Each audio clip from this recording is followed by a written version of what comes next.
हंति सित सुरे उपाध्याय साधु सर्व अर्थ के प्रकाशी मांगे लिख उपकारी हैं। जिनको स्वरूप जाने रागते भये जो भक्ति काय को न माए स्तुति उच्चारी है। धन्य धन्य तिन्हीं से काज सब आज भये कर जोड़ बार बार वंदना हमारी है। मंगल कल्याण सुख ऐसो हम चाहत हैं। हो मेरी ऐसी दशा जैसी तुम धारी हैं। हो मेरी ऐसी दशा जैसी तुम धारी हैं। हो मेरी ऐसी दशा जैसी तुम धारी हैं। जय जिनेंद्र, हमारे YouTube चैनल जिनमार्ग में आपका स्वागत है। हमारा पद्म पुराण ग्रंथ चल रहा है। आप सब ध्यान से इसको सुनिएगा और स्वाध्याय का लाभ लीजिएगा। पर्व 72 रावण का युद्ध के लिए पुण्य संकल्प। अथांतर रावण की 18,000 रानियां रावण के पास एक साथ रोती हुई आई और कहने लगी, हे स्वामिन, आप सब विद्याधरों के अधीश, आप हमारे प्रभु, आपके होते हुए मूर्ख अंगद ने आकर हमारा अपमान किया। आप ध्यान में लीन थे, तब आपके सामने सुग्रीव के पुत्र पापी ने हमारे पर उपद्रव किया। रानियों के वचनों को सुन रावण ने सबको संतोष देकर कहा, हे प्रिय, उस पापी ने तुमको सताया, मैं उसको मारूंगा, तुम दुख मत करो। जैसे आनंद से रहती हो वैसे ही रहो। मैं सुग्रीव को प्रातःकाल ही मस्तक रहित कर भूमि पर डालूंगा और वे दोनों भाई राम लक्ष्मण भूमि गोचरी कीड़ा के समान हैं, उन पर क्या क्रोध। ये दुष्ट विद्याधर इनके पास इकट्ठे हुए हैं, उनका क्षय करूंगा। हे प्रिय, मेरी बोहे टेढ़ी करते ही शत्रु नष्ट होते हैं। सो अब तो मुझे बहुरूपनी विद्या सिद्ध हुई, मेरे आगे शत्रु कैसे रहेंगे। इस प्रकार सभी रानियों को समझाकर मन में सोचा कि मैंने शत्रु को मार दिया। भगवान शांतिनाथ के मंदिर से बाहर निकले, अनेक बाजे बजे, गीत नृत्य हुए। रावण का स्वर्ण रत्नों के कलशों से स्त्रियों ने अभिषेक किया, किसी ने गजमोती के कलशों से, स्फटिक मणि के कलशों से, किसी ने केले के पत्तों से ढके नीलमणि के कलशों से, किसी ने सुगंधित पदार्थों से अभिषेक किया। रावण स्नान कर आभूषण पहन शांतिनाथ भगवान के मंदिर में गए और भगवान की पूजा स्तुति कर नमस्कार किया।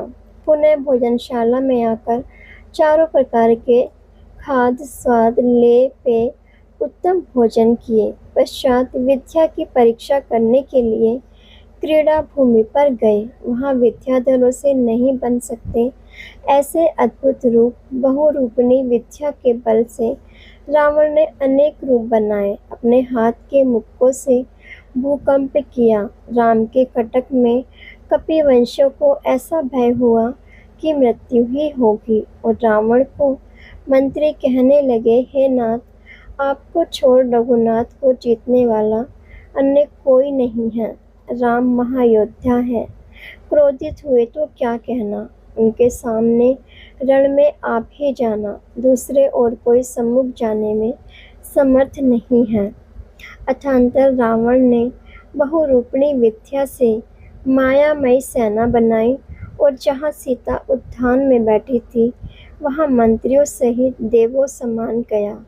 सूर्य समान ज्योति का धारी रावण को आता हुआ देख विद्याधरी दासियां सीता से कहने लगी, हे देवी, महाज्योतिवान रावण पुष्पक विमान से उतरकर आए। जैसे गर्मी की ऋतु में सूर्य किरणों की तपन से तापमान होकर गजेंद्र सरोवर की ओर आता, उसी प्रकार काम रूपी अग्नि से जलता हुआ आ रहा है। तब सीता बहुरूपणी विद्या से युक्त रावण को देखकर भयभीत हुई।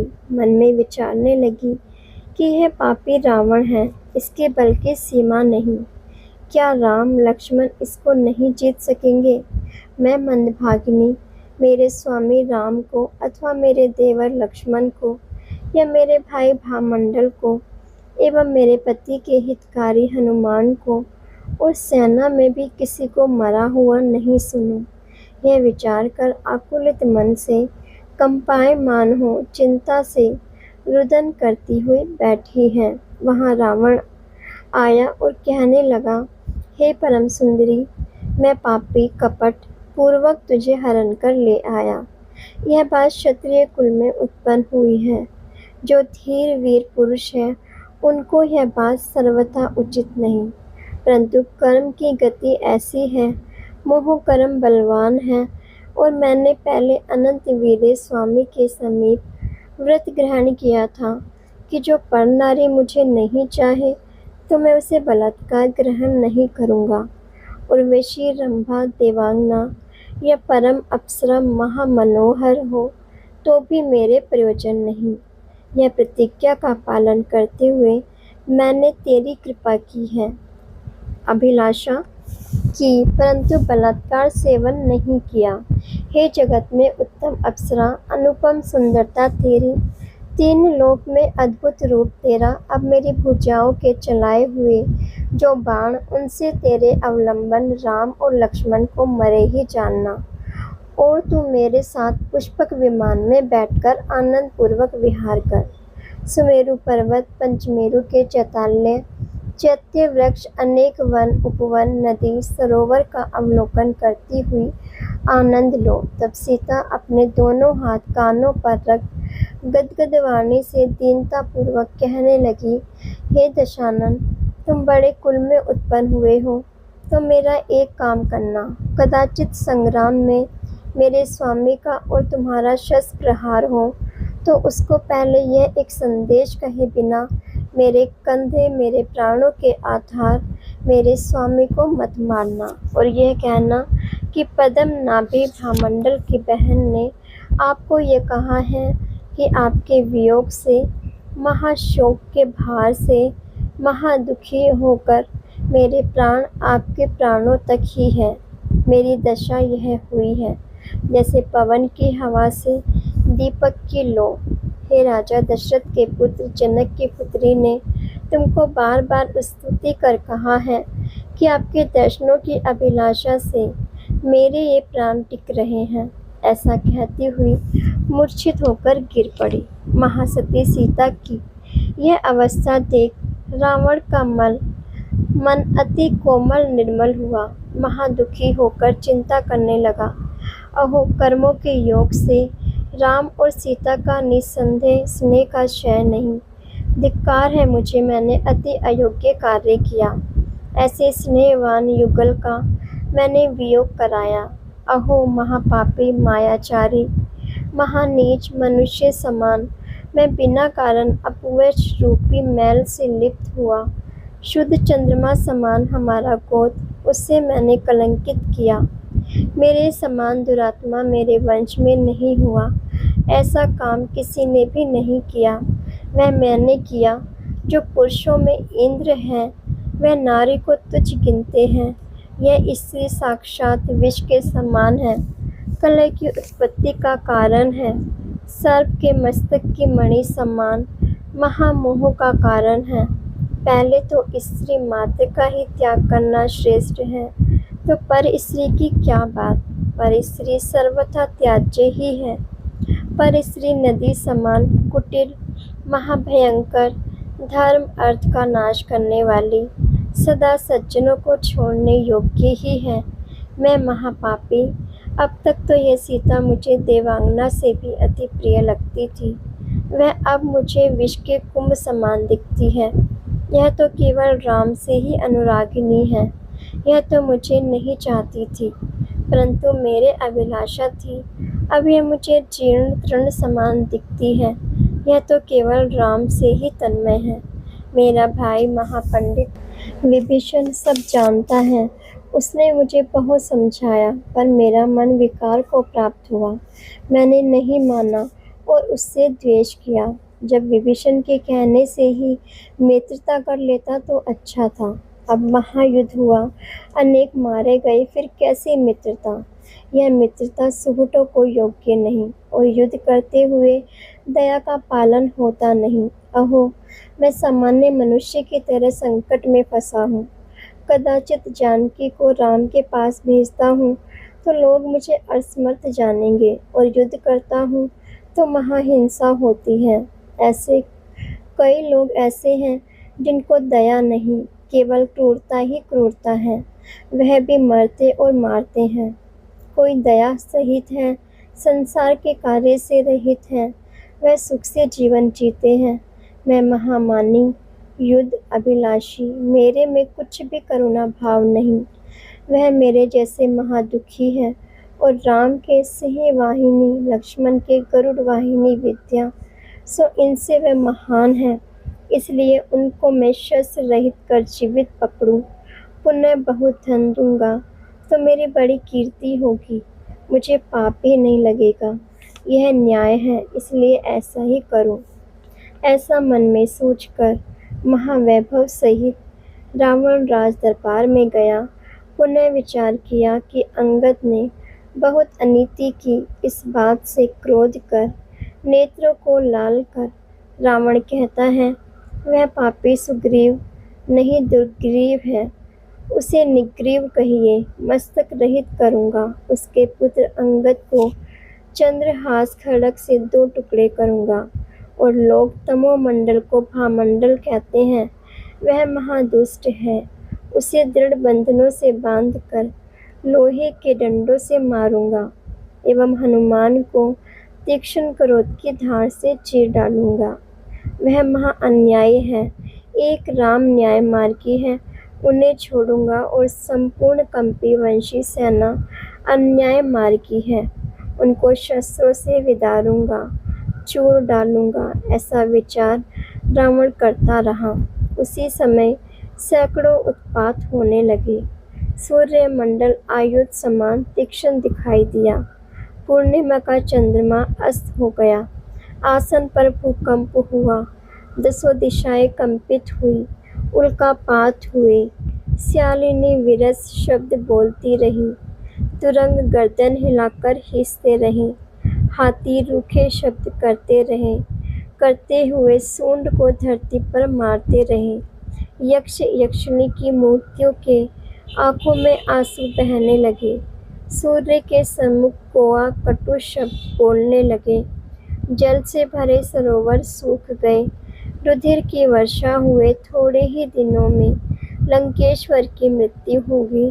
ऐसे अपशकुन मालूम होते हैं, और कोई वजह नहीं, ऐसा लोगों ने सोचा। जब पुण्य क्षीण होता तब इंद्र भी मरण से नहीं बचते। पुरुष में महापुरुष पुण्य के उदय से होते हैं। जो कुछ प्राप्त होता है वह उतना ही प्राप्त होता है, कम ज़्यादा नहीं। प्राणियों की शूरवीरता पुण्य से ही होती है। देखो, रावण नीति शास्त्र में प्रवीण, लौकिक नीति रीति न्याय को जानने वाला, व्याकरण का पाठी, वह कर्मों के योग से अनीति मार्ग को प्राप्त कर अज्ञानी हुआ।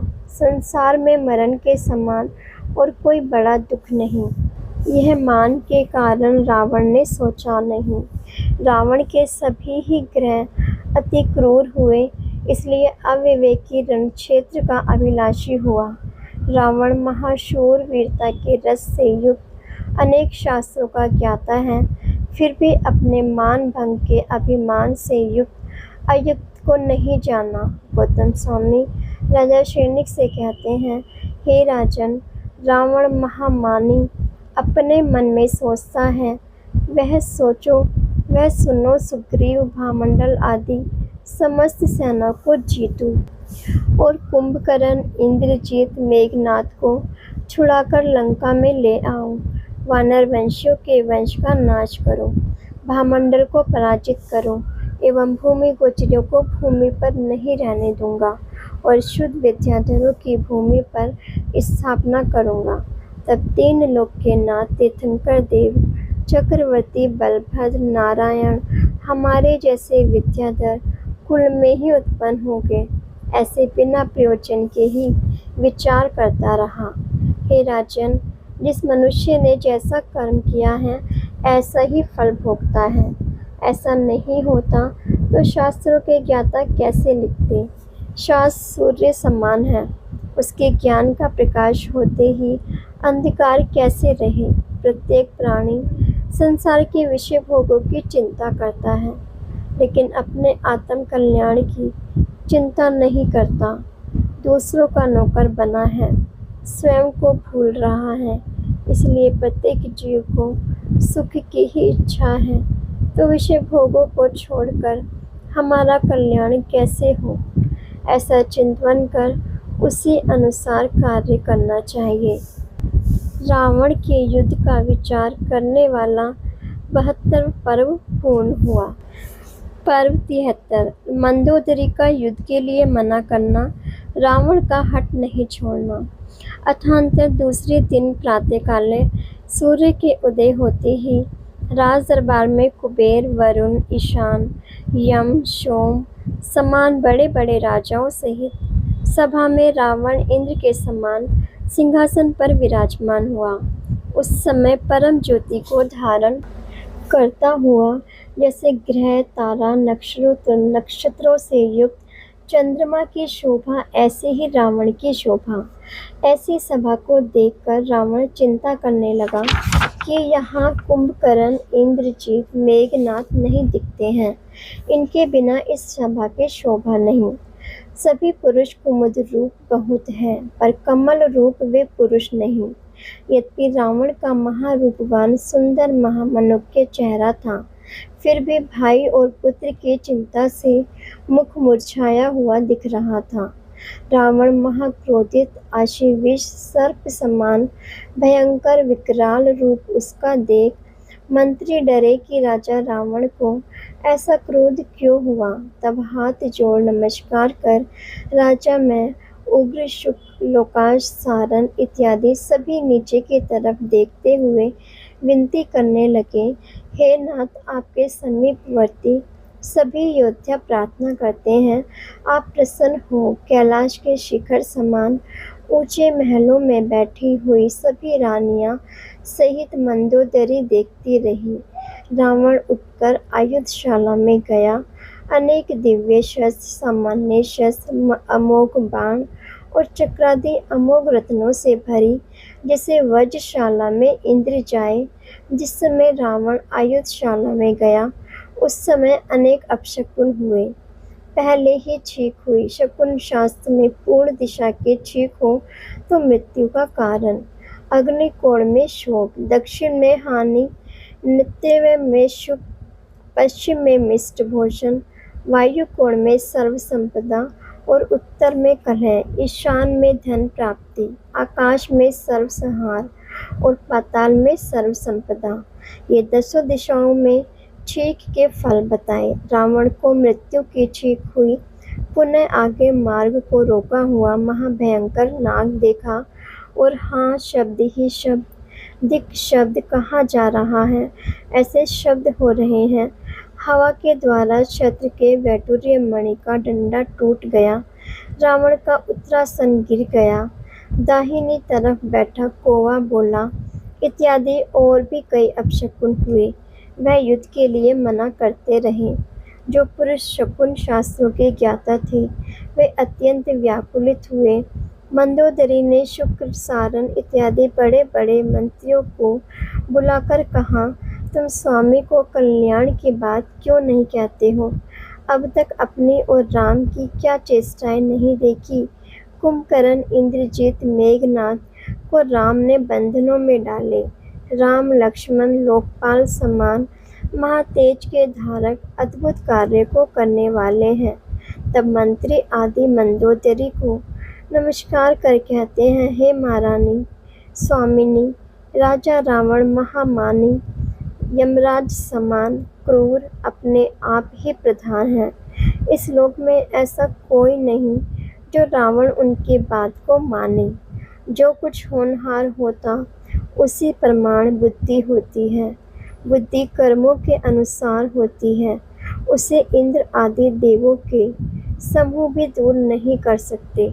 संपूर्ण न्याय शास्त्र, धर्मशास्त्र को आपके पति जानते हैं, परंतु मोह से उन्मत्त हो रहे हैं।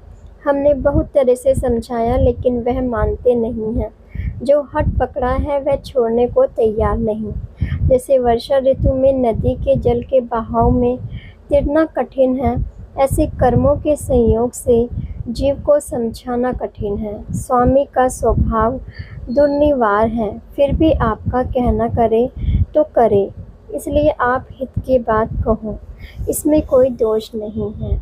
मंत्रियों ने कहा। तब पटरानी मंदोदरी साक्षात लक्ष्मी समान निर्मल मन से भयभीत होकर पति के पास जाने को तैयार हुई। सुंदर वस्त्र आभूषण पहने जैसे रति काम के समीप जाए ऐसे चली। सिर पर छत्र फिरते हैं, अनेक सहेली चमट हो रही है, जैसे अनेक अप्सराओं सहित इंद्राणी इंद्र के पास जाए ऐसे यह पटरानी अनेक दासियों सहित पति के पास गई। चिंता से चेहरा मुरझा गया। पति के कार्य में तत्पर अनुराग की भरी स्वामी को स्नेह की दृष्टि से देखती रही। मंदोदरी को आते देख रावण ने कहा, हे मनोहरे, हंसिनी समान चाल को चलने वाली, हे देवी, ऐसा क्या कारण है जो तुम शीघ्रता से आ रही हो? हे प्रिय, मेरा मन क्यों हरती हो? तब वह पतिव्रता पूर्ण चंद्रमा समान सर्वांग सुंदरी पति की इच्छा पूर्ण करने वाला उसका शरीर महामधुर वाणी से पति के मन को चुराने वाली भरतार की कृपा भूमि वह अपने नाथ को प्रणाम कर कहती है, हे देव, मुझे पति की भिक्षा दो। आप महादयावंत धर्मात्माओं से स्नेहवान हैं। मैं आपके वियोग रूपी नदी में डूब रही हूँ। हे महाराज, मुझे आप निकालो। कैसी है नदी? दुख रूपी जल से भरी, संकल्प विकल्प रूपी लहरों से पूर्ण है। अब हम जगत के सभी जीव सुखी हो, इसी मंगल भावना के साथ यही विराम लेते हैं। कल हम इससे आगे का स्वाध्याय करेंगे। इसे आगे सुनने के लिए चैनल को सब्सक्राइब करें, लाइक करें और शेयर करें। जय जय।